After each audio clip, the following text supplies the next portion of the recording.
So what is it? I'm the Doctor. So what is it? I'm the Doctor. So what is it? I'm the Doctor. Only joking. I'm the Doctor. So what is it? I'm the Doctor. So what is it? I'm the Doctor. Only joking. I'm the Doctor. So what is it? Small off-duty Czechoslovakian traffic warden. So what is it? I'm the Doctor. Only joking. I'm the Doctor. So what is it?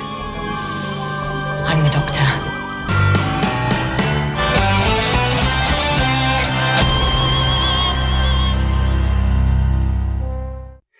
Alright dudes, it's time for another episode of It's Time to Rewind. I am known as Bubbawheat. Not the Bubbawheat, not first name Bubba, last name Wheat, just Bubbawheat. And this season is Red Who, where I am covering British sci-fi like Red Dwarf and Doctor Who. And joining me 3 million years in the future via the TARDIS is my guest Ronak. How are you doing today? I'm doing great. Thanks for having me. Yeah, absolutely. It's, I found you, just on social media, and I asked you to come on, and you said that this was your favorite episode of all time, so I had to have you on. And speaking of that, the episode that we are talking about is Father's Day, which is the 8th episode of the new Doctor Who, featuring the Ninth Doctor Christopher Eccleston, and it originally aired on May 14th, 2005. And, I know that this is your favorite episode, but how did you come across Doctor Who? What's your history with Who? I started watching Doctor Who in 2009, actually. Because I've actually watched it, I'm 31 years old now, so I've watched it for roughly half my life. And I came across it, actually, when I was in high school. I would love to go to Wikipedia and read all about sci-fi tropes. Even science articles, but also sci-fi tropes. And time travel was one of my favorite topics at the time. So I had sort of, when I was 14, 15, 16, I had sort of become vaguely aware that there was this big British show called Doctor Who. But I never checked it out. Then around 2011 or 2010 or 2009, I don't remember. I was watching a cartoon called Ben 10.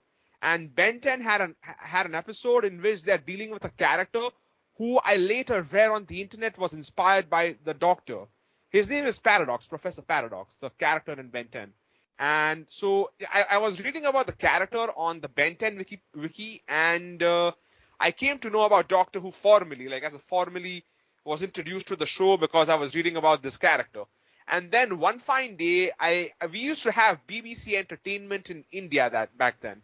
So one day I noticed that they had Doctor Who on. So I just checked it out of curiosity, and it turned out to be the series 3 episode Utopia, and that's how I got started. And then I think I watched that 3-parter, the Utopia 3-parter with the Master, and then I just got to that arc, that section of the show myself in my my personal watch. That's right where I am. I just got reintroduced to Donna Noble just a couple days ago, starting season 4 of New Who, and I think that is like kind of the tail end of the best run in that first 3 seasons, starting with Blink. Well, in my opinion, starting with 42, but I heard that 42 is kind of a hit and miss episode for a lot of people, but I really liked 42. And then going into Blink, of course, which is kind of an all-time top classic, 10. Classic. Yeah. Yes, absolutely. Yeah, and then Utopia was great too, reintroducing the Master. Yes.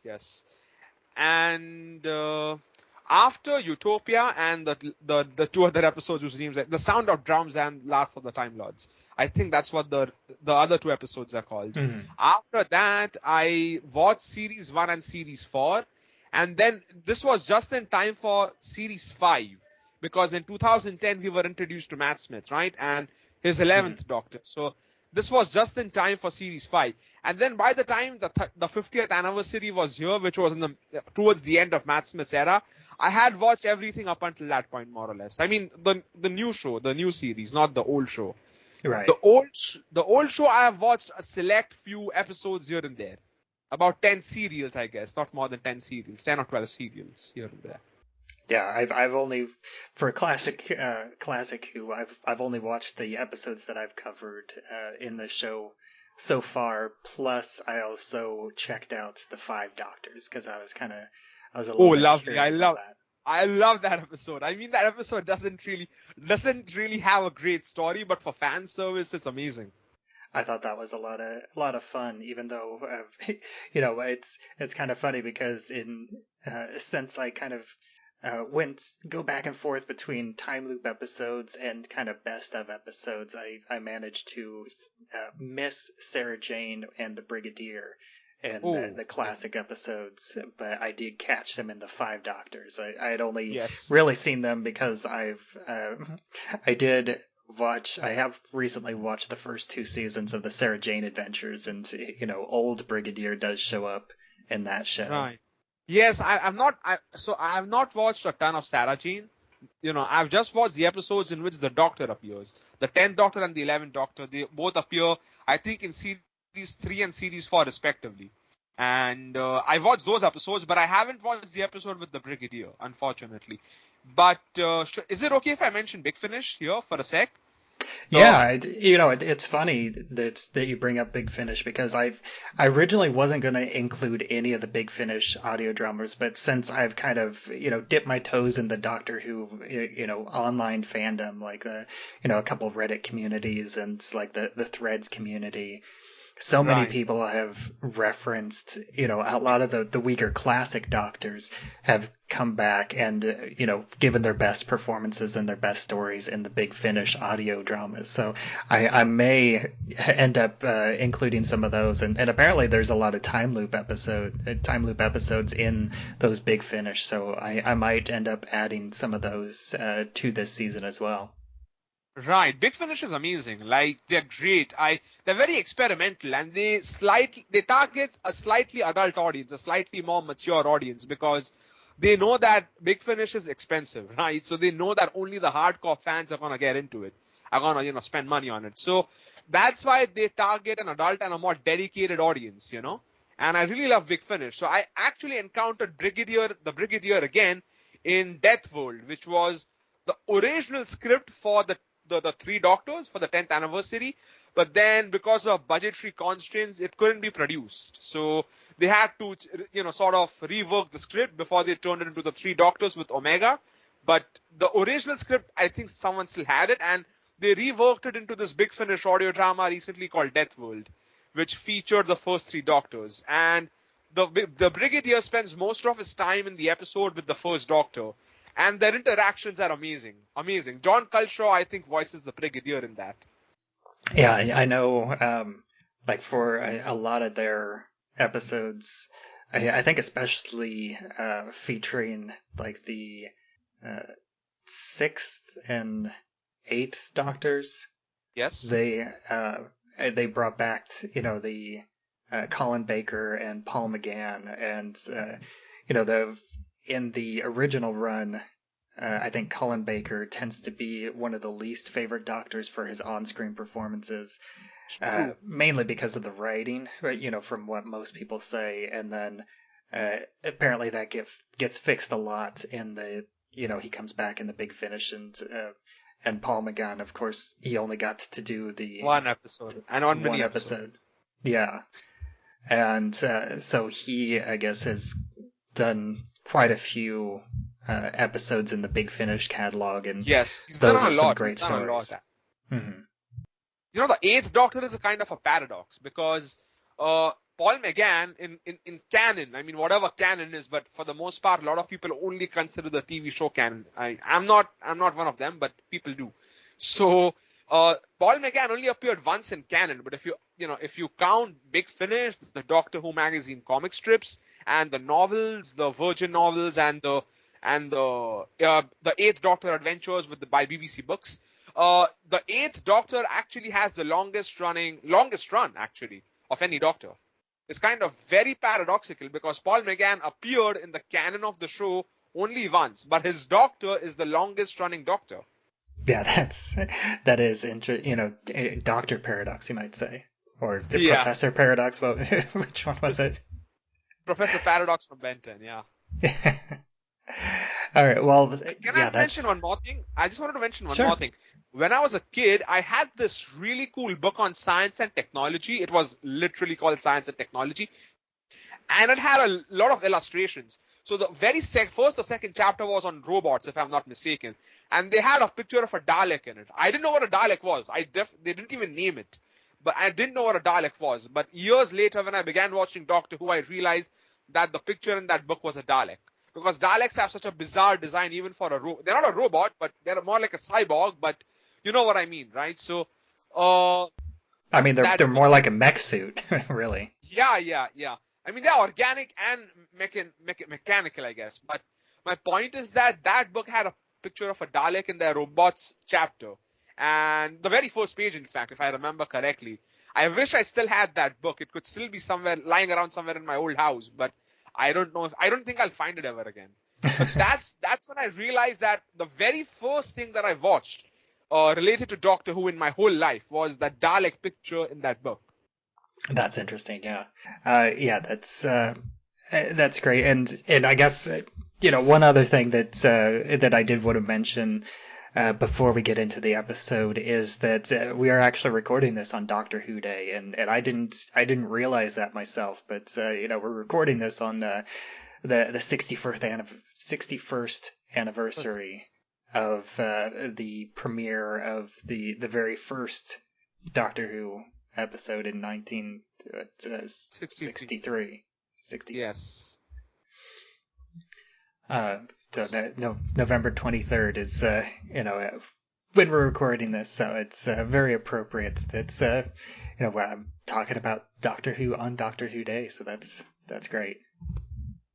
Yeah, Doctor Who fans are a very dedicated bunch because every year on 23rd November, just go to not Twitter anymore, but Threads and Blue Sky and Instagram. You will see people posting all about it. Even the writers and the executives and the producers who work on the show, since they grew up with it and since they are fans as well, even they will post something or the other, like one celebratory post or one behind the scenes post or something like that.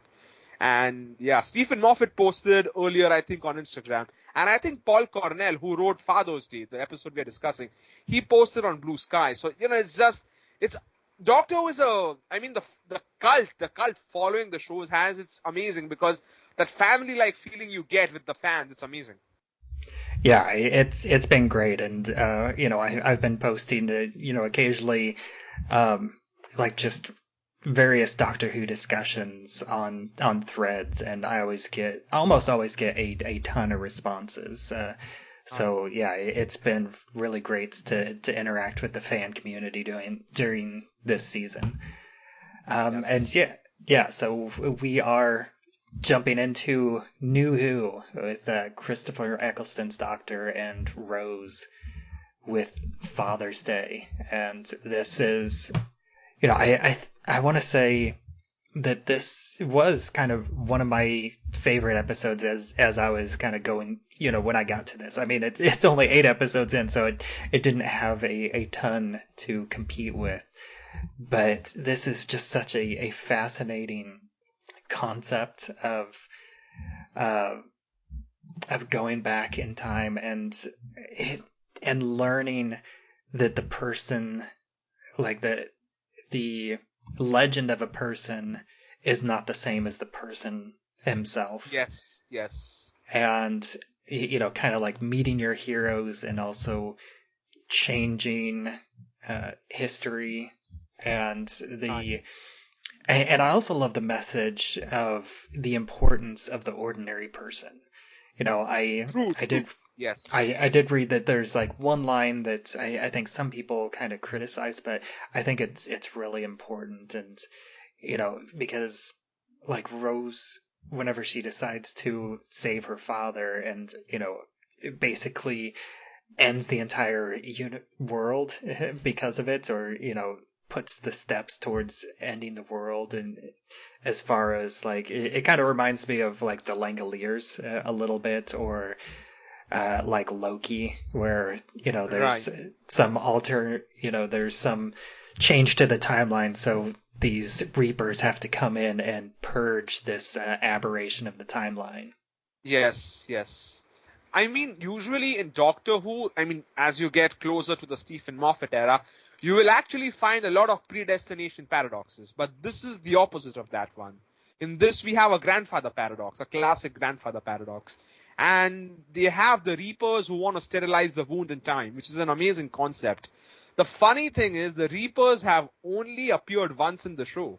They appear again in a comic later, but they've not appeared in the show again. And I just think I want them to return, basically. That's all I'm saying. But as you get closer to the Stephen Moffat era, you will notice that most of the paradoxes are causal loops, actually. They're all like, cause causes effect travels back in time and causes cause, But this is one of the few episodes where they actually explore the grandfather paradox. So I love that. I genuinely like that. Yeah, I do like that this episode ends with them having to reset the timeline back to the way that it was, and yes, and it is about these ordinary people making ordinary decisions can have a major, maybe not necessarily a major impact on the timeline as far as what happens to the rest of the world, but they are important to the timeline as a whole. Yes.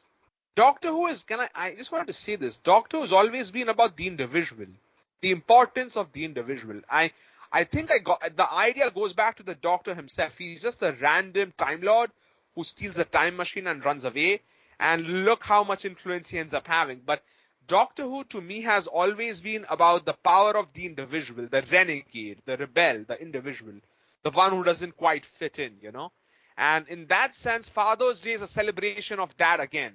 Because Rose's dad is just an ordinary man, but him being alive instead of being dead can change everything. So, yeah. Yeah, and this is this great moment, and it does start. The episode starts with this flashback into Rose's childhood of her mother telling her the story of the day that her father died, and I also we're jumping ahead in a bit, but I really love that their actions in this episode do cause one minor change to the timeline. Because in the beginning, the story, the mom talks about how he died alone. Yeah, he died alone. And then at the end of the episode, it's going back to that moment and her telling the story. And she talks about there was this unknown woman that was there for him whenever he died. Yes. So that change actually plays a role later, I think, in the finale, when Rose is sent back to present-day Earth, because of that emergency program 1, I think. And then she reminds her mom that, you remember there being a mysterious woman with dad when he died? It was me, So there's that thing that it plays into the arc of the series later on. Oh, I probably noticed that whenever it first happened, but I had forgotten about that they call back to this moment. Right. And I also love this, which I heard that they kind of went back and forth on whether or not Rose decided to go to this moment with the intention of saving her dad, or whether or not it was something that occurred to her. And I like the fact that I feel like the episode as it exists, that she did initially just want to be there with her dad whenever he passed, but then whenever she saw how it happened, she got the idea, like, she couldn't make herself go to him in that moment, but she also got the idea that I feel like the thoughts going through Rose's head, it's like it all happened so fast, and it's so simple. Like, somebody could easily just save him. All they would have to do is push him out of the way. Right. And so she gets that idea, and I like her getting the idea in the moment as she sees it happen, and then she convinces the Doctor to let her try again. And, right. And so we do get the first kind of mini time loop in this episode as he goes back, and we get two versions of the Rose and Doctor both watching her father about to get killed. Right. So, Rose, I mean, it's a very spontaneous thing what Rose does, isn't it? I mean, it's something anyone in her position would probably do. Not the Doctor because he's old and wise, but anyone who's young and doesn't know about the, overarching sort of harmony of the universe. I guess, anyone who's young and has, not had a father would do that, I think, honestly. It's a very, very human thing to do, I think. Mm-hmm. And I really like the relationship between Rose and the Doctor throughout this episode, because it is like this almost weird mix at this point in the series, this mix of father figure and romantic interest, because there is a lot of intimacy with their interactions. Like even at the beginning, whenever Rose's father is about to get hit by the car, the Doctor reaches out and holds her hand, which is it's a very intimate action, and it can be seen as like familial, but also could be seen as romantic. And throughout the entire episode, there's she keeps denying that the Doctor is her boyfriend. Right. The thing is, I love their chemistry, Christopher Eccleston and Billie Piper, and I think Christopher Eccleston has been asked that, which other companion would you want to sort of work with, And he's always said that the Ninth Doctor only works with Rose. He doesn't work with any other companions. So his arc just works with Rose's character. It's so interlinked with Rose's story, right? Emotionally. So I get that. I mean, I get that it can be seen as familial as well, like he's like an older brother or a father figure, or it can be romantic. And one thing I wanted to add is that there is a fan theory that, the Doctor, when he regenerates as a reaction to what happened in his previous life. For example, Christopher Eccleston regenerated into David Tennant so that he could be more romantic with Rose. I mean, that's a fan theory, but yeah. Same reason why, for example, Matt Smith's Doctor regenerated into a Scottish Doctor because he was thinking of Amy Pond because and she was Scottish. So there are a lot of fan theories out there that the Doctor usually regenerates and the new incarnation has an attitude or a quirk or an attribute that's a reaction to something the previous incarnation did. Yeah, that's an interesting theory. I'm not sure how I feel about that. I can see where it would be an attractive theory, and I can see why some fans kind of cling to that. It is interesting. Right. It's a fan theory. It's not canon. It's not canon. Right. So we don't have to. Yeah, it's headcanon, as a lot of people say. Yes. And like one other thing that I kind of have to mention, that was something that I definitely noticed again on this watch, and again, kind of going back and forth between that like fatherly figure and romantic figure, but just the stare down that Eccleston gives Billie Piper in the aftermath, once he realizes what she did, it's right. Very like disapproving father. Right, true. Actually, yeah, I remember that. Yes. I mean, both great actors. I love them. I love the chemistry of the Ninth Doctor and Rose.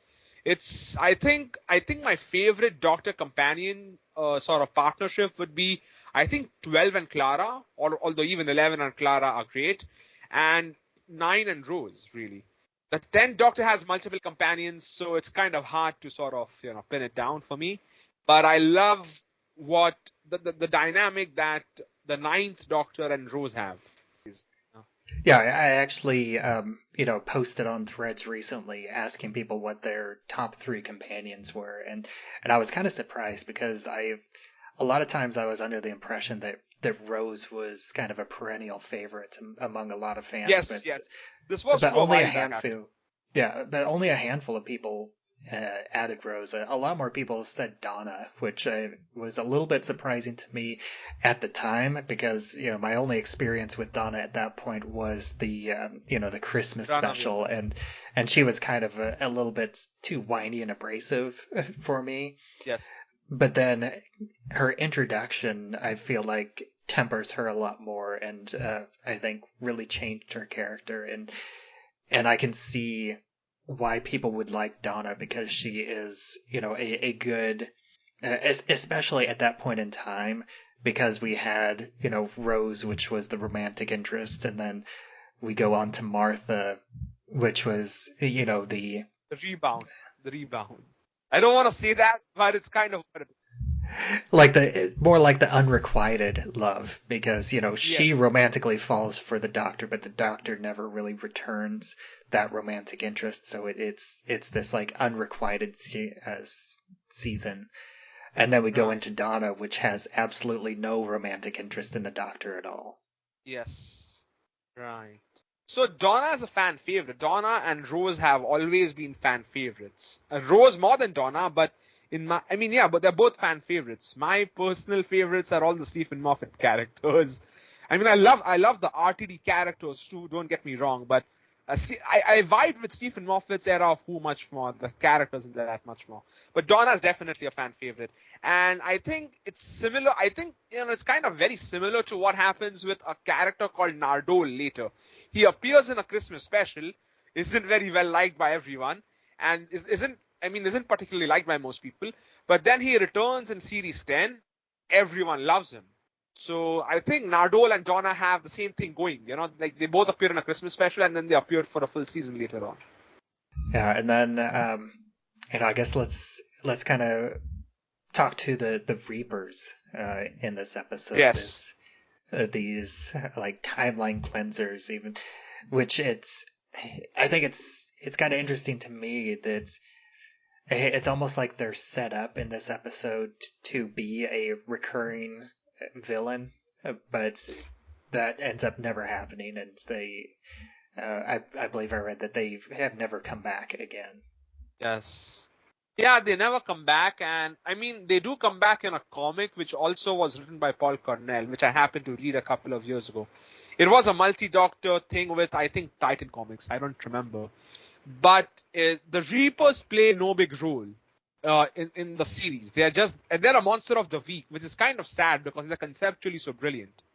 Yeah, again, like it reminds me a lot of like the, going back to the Stephen King, the story The Langoliers, which I'm familiar with through the like 90s miniseries, which was not very well received. But okay. It was kind of an interesting setup about the stories about these handful of people that like fall asleep on a plane and then they wake up and they're the only ones that exist in the world, and then it turns out that they kind of like I guess went forward in time by 1 second, and so they're kind of out of phase, and then these creatures called the Langoliers are basically like destroying the world. Because into nothingness. So it's like in that world, it's like the entire universe is kind of created, and then it exists for the moment in time, and then it's destroyed afterwards. Right. I've only vaguely heard of the show. I didn't know it was a TV show, but I just vaguely heard of it. Well, it was just a miniseries, so like basically a 2-part. Yeah, so the Reapers are very similar to the TVA, I guess, the Time Variance Authority of Marvel. Yeah, that's kind of the other thing, the more recent and I think more popular that more people would know is they come in to purge this variance in the timeline. Yes, but actually, here's the thing: when Loki first came out, a lot of people compared the TVA to the Time Lords in Doctor Who because that's exactly what the Time Lords are supposed to do. In fact, the Doctor even mentions in Father's Day that, there are all sorts of laws for, these, so that these things don't happen, paradoxes don't happen. And that his people were in charge of, taking care of those laws, but then his people are gone now, so. Yeah. So I love that. David Tennant definitely mentions that a few times. I think especially in season 3, there's a couple times where he talks about things being against time law, and Yes. and now since he's the last of the Time Lords, he's the only one there to enforce it. Yeah. I actually wanted to. So when I rewatched Father's Day a couple of days ago, I actually noticed something that I want to point out. The Ninth Doctor, he says that there are people, his people used to keep track of all these things, and they used to take care of the Time Lord, the laws and all that, the laws of time and all that. I noticed something because in the David Tennant episode, The Waters of Mars, he says the exact same thing, but his reaction to the same thing is opposite. He suddenly thinks he's the Time Lord victorious, that the laws must obey him. But Christopher Eccleston's Doctor doesn't mention any of that. It's kind of like a very vulnerable moment for the same thing happening in 2 different seasons. In one season, when the timeline is changed, the Doctor is vulnerable, and in The Waters of Mars, when the timeline is changed because he himself is changing the timeline, he calls himself Time Lord Victorious. So that's something I noticed, like a sort of comparison between the Ninth Doctor and the 10th Doctor. And I also wanted to kind of jump back. I mentioned it earlier, but another thing that I really like about this show or this episode is this whole concept of like Rose's image of her father that she's been told by her mother after he's died, versus how she sees how they really exist with each other. That's they're very like the stories told about his father are very sanitized, and he had all these grand schemes and he was going to be a great person, and then you find out that, or she finds out that, he just had a bunch of part-time schemes that always failed, and that her parents had this very contentious relationship at various times, where they even at the beginning she first goes to her parents' marriage, which I thought that it was a little weird that she initially goes to see her parents' marriage, and then she goes to her father's death, which happens in a completely different wedding. Yes. With 2 other people that are getting married. Right. Yeah. Actually, now that you mention it, it's kind of weird that how did she get the invitation? That's what I was wondering, actually. And nobody really questions it, whether, like, why she's there. Right. And they've shown her father stumbling upon, like, sort of stuttering when he's saying Jackie's full name, Rose's mom's full name. Yeah, so, he forgets her. He doesn't remember her middle name. Yes. But again, it's a celebration of the individual. I love that. Mm-hmm. Yeah, and there is that moment, like, as all these people, start getting disappeared and eaten by the Reapers, then we have the moment with the, this random bride and groom. Yes. I guess in some way related to,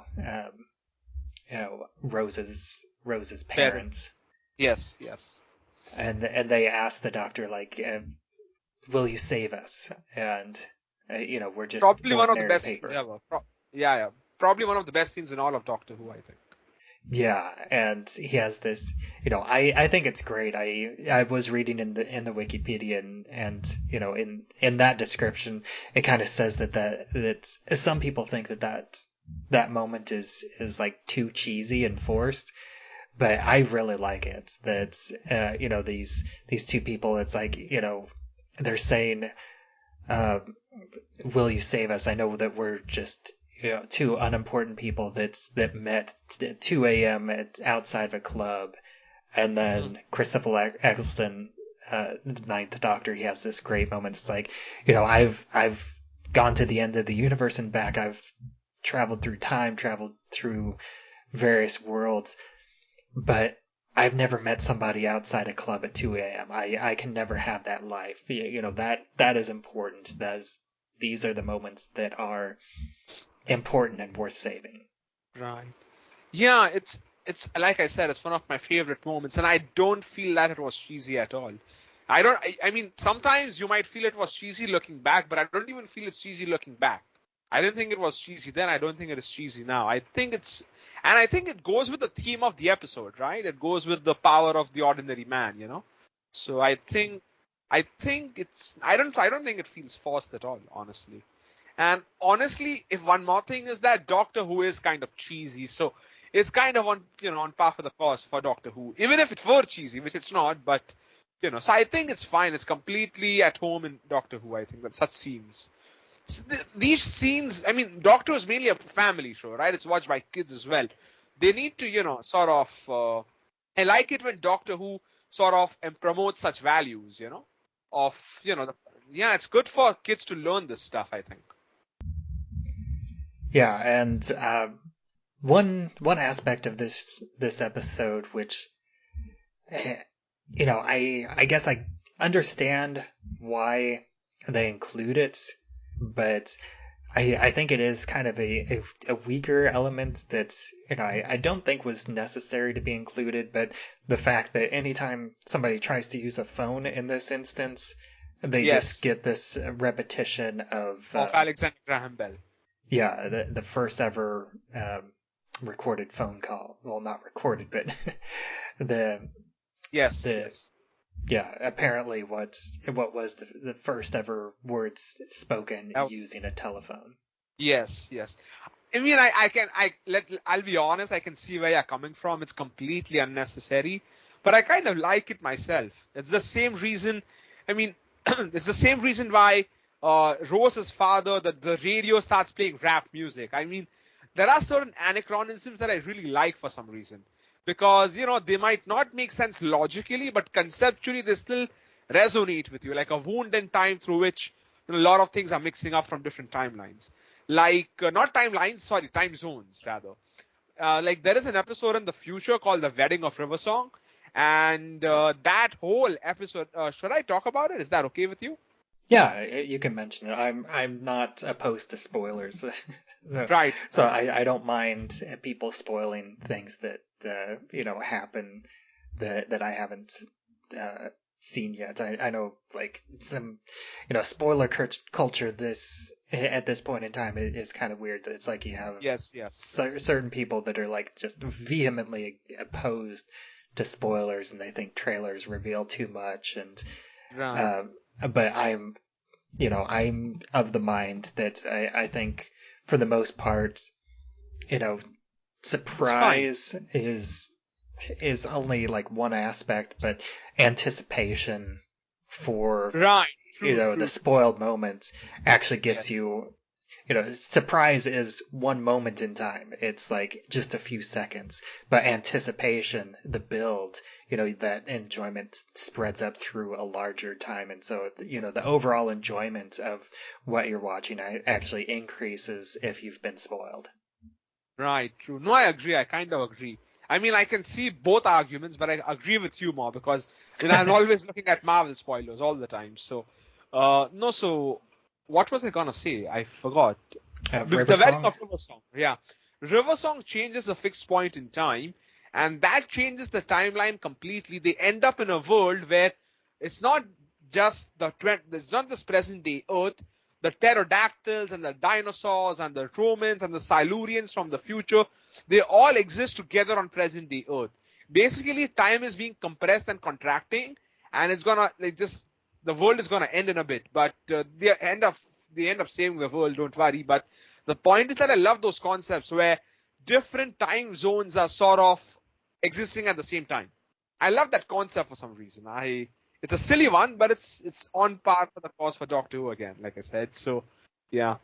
Yeah, and this episode also has like a couple really fantastic emotional beats, and I think the first great one comes whenever Rose's father realizes who Rose is, because Rose introduces herself as Rose, but he doesn't really make the connection until about halfway through the episode, where he has this moment. He's like, why would I just hand you my car? Why would I just hand a random stranger my car keys? It's like, and he's talking about a wound in time, and then he realizes that Rose is his is the same person as his infant daughter Rose, who I don't think we've mentioned, but also appears in this episode. That yes, she does, Baby Rose. Yeah, so they, again, like I mentioned, the episode starts with her going to her parents' wedding, and now they're in a different wedding a few years later where they have Rose as an infant. Right. I think the relationship between Rose and her dad, as it's shown in this episode, is beautiful. And I like how, I think there is something to be said about how the different layers of this episode, they're all beautifully crafted. For example, Rose's dad figures out that, she is his daughter. That moment is great. There's also a great moment, for example, when the doctor sees that the car that's supposed to hit Pete, it is actually stuck in a time loop and is being teleported. It's just teleporting from place to place in a time loop. But he doesn't tell Rose's dad that. Also, at the very end, he tells her that the thing you changed remains changed. He doesn't want to let the father know that he was supposed to die. And yeah, I really love the Doctor's arc in this. He has his own like kind of mini arc in this episode, because he starts out being very angry at Rose for saving her dad, and at that moment, he feels like he was being manipulated by Rose in order to do this. Like the Doctor felt like he was being used by Rose, and then throughout the episode, he gets to the point where he understands the car in the time loop, which again, that's kind of the second time loop in this episode, with the car just keep repeating the same swerve. Yes. And the Doctor realizes what that means. That's, the father is still supposed to die, but he's already come around to, his feelings for Rose, again, whether it's romantic or paternal, but he wants to protect Rose and he wants to help Rose at this point. And so he wants to keep her father alive, even if it means sacrificing himself, because as soon as the timeline changed, then the TARDIS disappears. Like we didn't mention that, but the Doctor gets angry and leaves, and then goes back to the TARDIS with at the time potentially the intention of just leaving Rose. That's what the implication is, but the inside of the TARDIS is no longer there, and it's not till later in the episode that Rose feels the heat from the TARDIS key, and that's when the Doctor realized that the essence of the inside of the TARDIS still is connected to him through the key. Right. And he thinks that he can use the energy from the TARDIS to bring it back in order to save this timeline with her father being alive. Right. Yeah. No, I think a lot of, the TARDIS is back. The TARDIS is almost back, but then one of the Reapers goes through it and then it goes away. But yeah, the Doctor... Well, it's the Reaper gets inside the TARDIS, which I think is just another great little setup and, a Chekhov's paradox, you might say, where Rose is Eccleston is watching baby Rose, and adult Rose comes over, and they talk, and then Rose moves towards baby Rose, and the Doctor warns her, "Oh no, don't touch yourself, because that would create a time paradox, and that would allow the Reaper, it's not going to destroy time. This isn't like a time cop situation where the same matter can't occupy the same space at the same time situation, but it would create a time paradox which would allow the Reapers to come inside." Right. And so that's later in the episode, whenever Rose's dad, it basically tells Rose's mom that Rose is Rose, then they end up handing baby Rose to adult Rose, and then that's when Yes. the Reaper appears inside, and the Doctor saves everybody else because he's like, I'm the oldest thing in here. Right. I think that thing means that if the Reaper ate him, it would be satisfied for a bit, because the older something is, I think it's set up in the episode. I don't remember. Yeah. It's the same reason. That's why they're safe in the church, because the church is the oldest building. Right. And then, yeah. But again, I like that it's Rose's father's decision to sacrifice himself. He gets to do something for his daughter, and he gets to make a mark he gets to leave a mark, but Rose has a wonderful memory of her father now, of him doing something for the world, of him doing something for her and the Doctor. So I like that the Doctor does not tell Rose's dad that you have to go die, and Rose's dad then chooses to die anyway. It's completely out of his free will. I mean, it's great because the Doctor is, it's gone at that point, so they realize that the Doctor's not there to save them; they have to save themselves. And yeah, like you said, that's when her father does come to the realization, and he figures things out. And I do love her father as a character in this episode, because he is a character with many faults.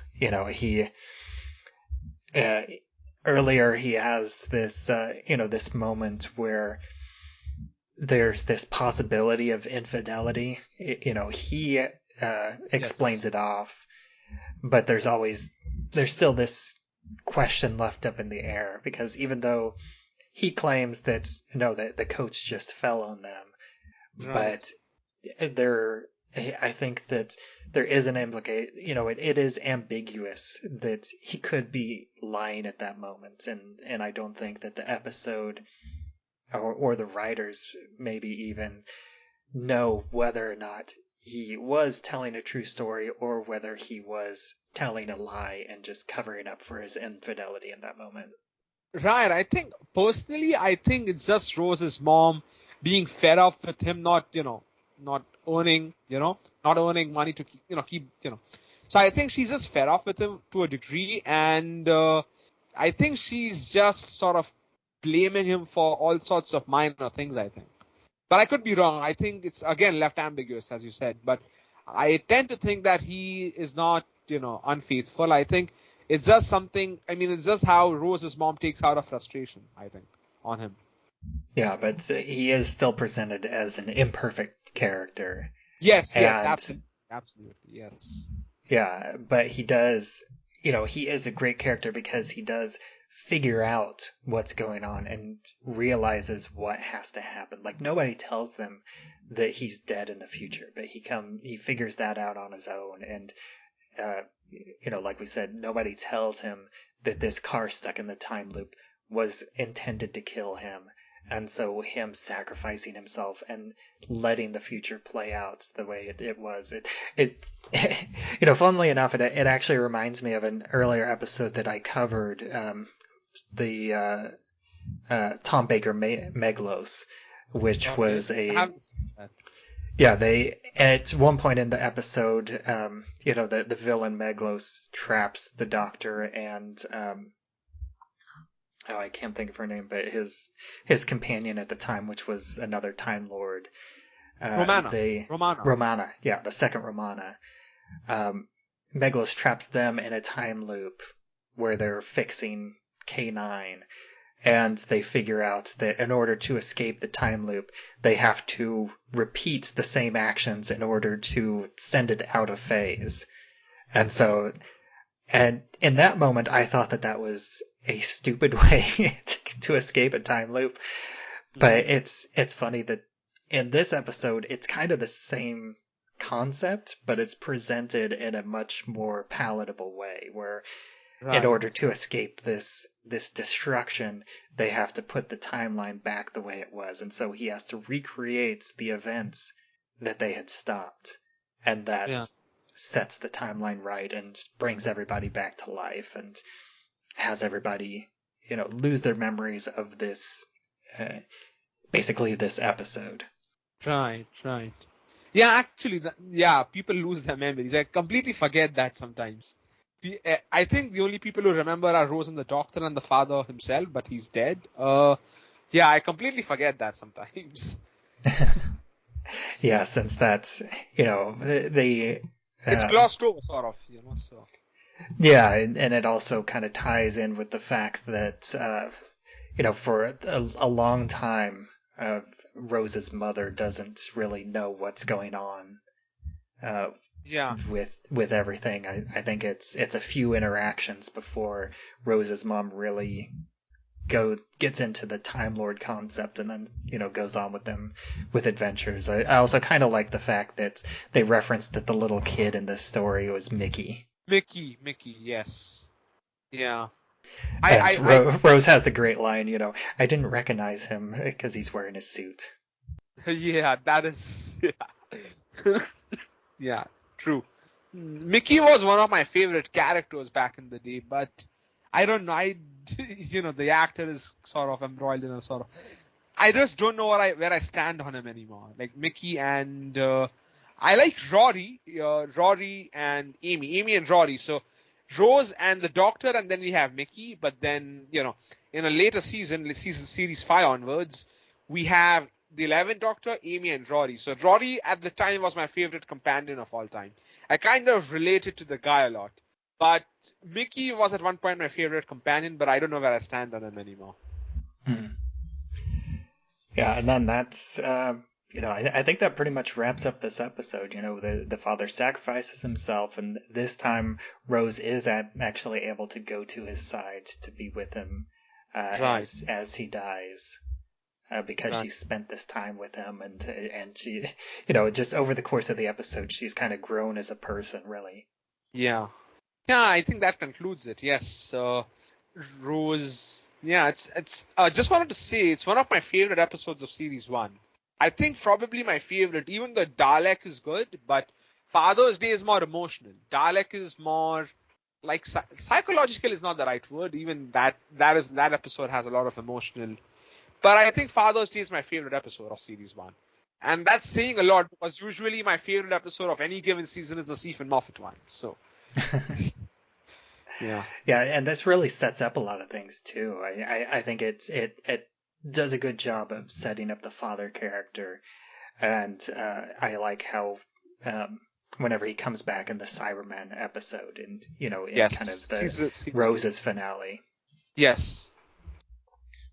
Or I guess, wait, I forget now. Was the Cybermen multi-episode, was that...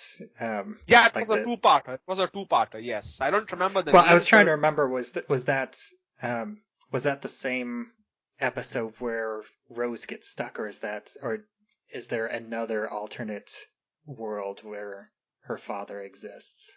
No, it's the same world where Rose is stuck at the end of series 4. Okay. In series 2, we end up in a parallel universe where Rose's father is still alive, and the Cybermen are there, created by some human scientists instead of someone from Mondas, I guess. But then in series 4, they return to the same universe, and Rose lives here with the clone Doctor. I mean, I don't know how much you know, so I don't know how much I'm allowed to say. But... Well, in terms of my watch, Billie Piper Rose does show up at the end of the episode 1 of series 4, and then she just kind of disappears. So it's hinted at her return is hinted at. Because, I think you're watching Torchwood and Sarah Jane too, right? So let me just say this. The series 4 finale of Doctor Who is exactly what the Marvel Cinematic Universe is, but with a smaller budget. It's the exact same thing. The level of crossover, oh my God, it's amazing. I wasn't into the show back then, but I can imagine what it must have been like, because, oh my God, people were just... there are so many characters and everyone gets an appearance and there are so many references. I love that.